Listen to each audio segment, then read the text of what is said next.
A convidada de hoje do Refrão é considerada uma das mais notáveis sambistas do Brasil, Leci Brandão. Cantora, compositora e intérprete. Leci começou a carreira no início da década de 70 e tempos depois entrou para a ala dos compositores da Mangueira. Hoje ela canta a música Zé do Caroço, que fala da vida das comunidades nas favelas do Rio de Janeiro. Zé do Caroço, autoria, essa amiga de vocês, Leci Brandão. Lê, lê, lê, lê. Lê, lê, lê, lê, lê, lê, lê, lê. Lê, lê, lê, lê. Lê, lê, lê, lê, lê, lê, lê, lê. Num serviço de alto-falante, no Morro do Pau da Bandeira, quem avisa é o Zé do Caroço, amanhã vai fazer alvoroço, alertando a favela inteira.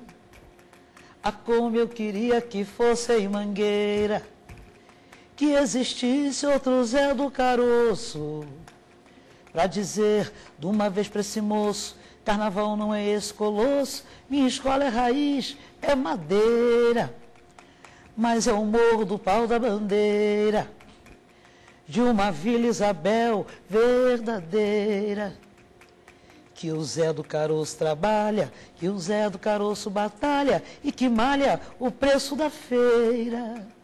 E na hora que a televisão brasileira distrai minha gente com a sua novela, é que o Zé põe a boca no mundo, é que faz um discurso profundo, ele quer ver o bem da favela.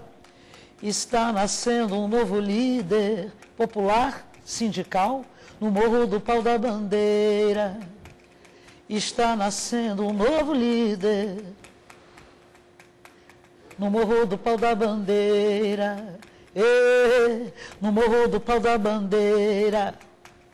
Lá no Morro do Pau da Bandeira. Lê, lê, lê, lê. Canta Brasil comigo. Lê, lê, lê, lê, lê, lê, lê, lê, lê.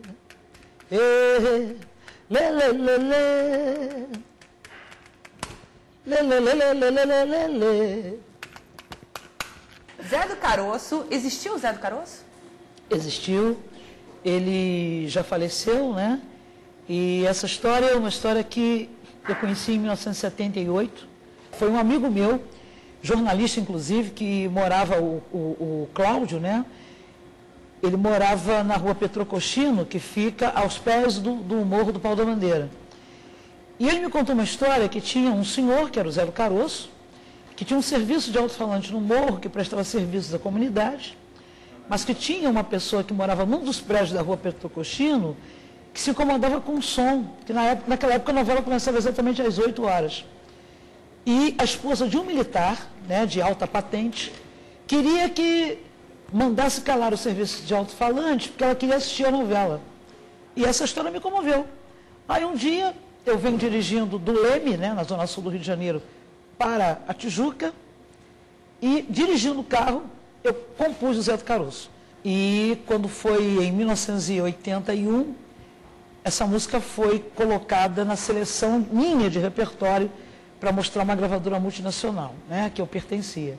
E essa música foi vetada, entendeu? Acharam que era uma música de protesto, que aquele assunto não tinha nada a ver. Inclusive me mandaram para casa para tentar fazer um novo som. Eu achei isso uma falta de respeito. Peguei a minha máquina de datilografia e pedi rescisão da multinacional. E só fui gravar essa música 5 anos depois. Quando você retomou, depois que você retomou a gravação de LPs normalmente, até hoje as músicas que falam de questões sociais, como Zé do Caroço, por exemplo, fazem parte do seu repertório, isso é uma coisa que você faz questão, né? Porque senão não fica a minha identidade, né? Eu tenho que mostrar a minha identidade, o meu caráter, a minha personalidade, o meu olhar, a minha consciência.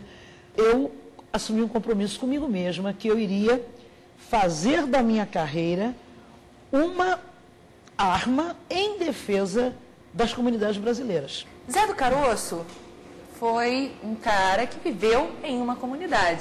Ele viveu no Morro do Pau da Bandeira. Né? Ele viveu a música aqui deixa isso muito claro. E hoje em dia as comunidades, como é que você vê as comunidades? Você acha que elas se organizam de uma forma para suprir a falta do Estado? Por exemplo, se o Estado não atua na área da saúde, então a gente arranja um jeitinho de ir lá, porque as pessoas não podem ficar morrendo, né? Eu vou explicar assim, quando eu comecei a frequentar a Mangueira, eu não era nem compositora da escola, porque a minha madrinha de batismo morava no Morro de Mangueira. Então você transitava nos morros de uma forma tranquila, né? A partir do momento que os morros começaram a ter donos, entre aspas, né? E começou essa questão de polícia com dono de morro, enfim, as coisas ficaram um pouco difíceis. É um confronto histórico. Policiais e traficantes nos morros das favelas. De um lado, o poder público tentando acabar com o tráfico de drogas e de armas. De outro, o crime organizado querendo manter o comércio ilegal, que abastece regiões de todo o Brasil e até de outros países. Essa guerra civil tem muitas mortes de saldo. Mas eu, por exemplo, nos anos 90, posso afirmar para você, de 91 a 94, eu cantei em quase todas as comunidades do Rio de Janeiro. Eu conheço Pavão, Pavãozinho, Providência, Mangueira, Tuiuti, Jacarezinho, né? Entrei em todas essas comunidades para fazer shows. Não só eu fazia shows lá, né? Jorge Aragão, Juvelina Pérola Negra, Bebeto, Almir Neto, enfim, nós cantávamos nas comunidades. Mas era uma coisa tranquila, você chegava, tinha um palco simples, mas era um palco com estrutura de som, você via a comunidade chegar, as pessoas se arrumavam, iam para o cabeleireiro lá do morro e tal, todo mundo chegava arrumadinho, as crianças lindíssimas, entendeu? De banho tomado, roupa de domingo. Roupa de domingo, né? E nós fazíamos o show sem nenhum problema. E por que isso acontecia? Porque o dono do morro impunha uma ordem na comunidade. Ou seja, ninguém dava tiro, ninguém ia assaltar, ninguém podia fazer absolutamente nada de errado na comunidade. Os comandantes das favelas têm o respeito da comunidade. O Código de Ética dos Morros tem um objetivo muito claro. Se o morador confiar e obedecer nos donos do lugar, terá proteção e assistência. Mas se alguém desrespeitar as regras, será punido com rigor para servir de exemplo aos demais.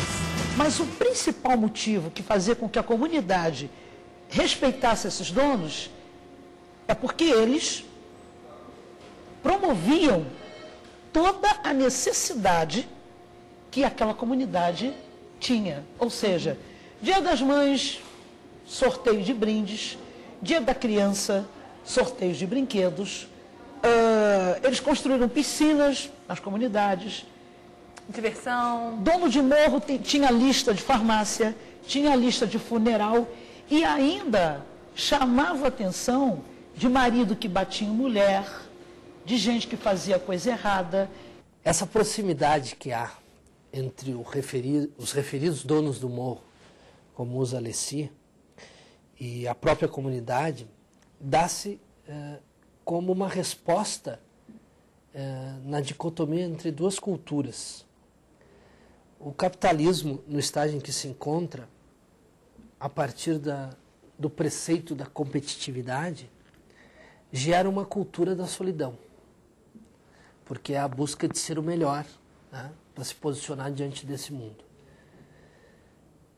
Quando isso não é possível, a resposta se dá na comunidade a partir da cultura da solidariedade, que é a possibilidade de, em meio aos iguais, termos um pouco cada um.